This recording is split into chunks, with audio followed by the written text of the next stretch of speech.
हरित महाराष्ट्र समृद्ध महाराष्ट्र या अभियानांतर्गत गडचिरोली जिल्ह्यातील 1 कोटी वृक्ष लागवडीचा भव्य शुभारंभ 22 जुलै रोजी मुख्यमंत्री देवेंद्र फडणवीस यांच्या हस्ते वृक्षारोपण करून करण्यात आला।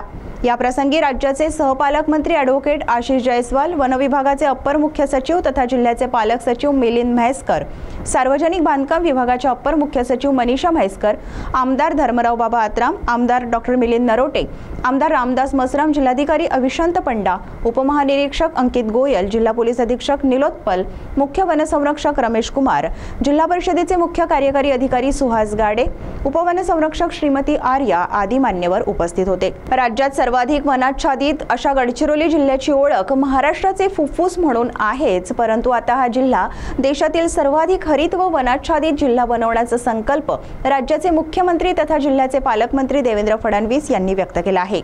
लॉयड्स मेटल्स अँड एनर्जी लिमिटेडच्या विविध प्रकल्पांचे उद्घाटन आणि कंपनीच्या भव्य एकात्मिक पोलाद प्रकल्पाचा पायाभरणी समारंभ दिनांक 22 जुलै रोजी राज्याचे मुख्यमंत्री देवेंद्र फडणवीस यांच्या हस्ते पार पडला। या निमित्ताने प्रगतिशील महाराष्ट्राच्या विकासात आणि गडचिरोली जिल्ह्याच्या औद्योगिक क्रांतीत एक नवा अध्याय सुरू झाला आहे।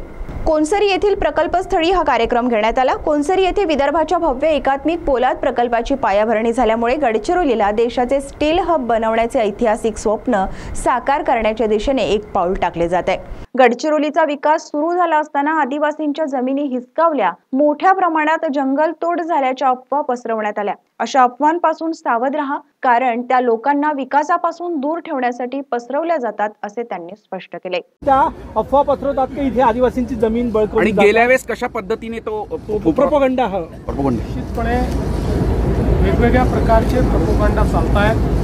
मागच्या काळामध्ये हा प्रोपगंडा चालवला की लाखो वृक्षतोड झालेली आहे, आदिवासींच्या जमिनी बळकवण्यात आलेल्या आहेत, काही लोकांना तर त्या ठिकाणी यमसदनी देखील पाठवलेला आहे। अशा प्रकारच्या खोट्या अफवा या मोठ्या प्रमाणात सोशल मीडियामध्ये टाकण्याचा प्रयत्न केला आणि त्यावेळी त्याचा सोर्स कुठे आहे आम्ही शोधून काढला। त्यावेळी काही कलकत्त्यातनं होते, काही बंगलोरमधनं होते।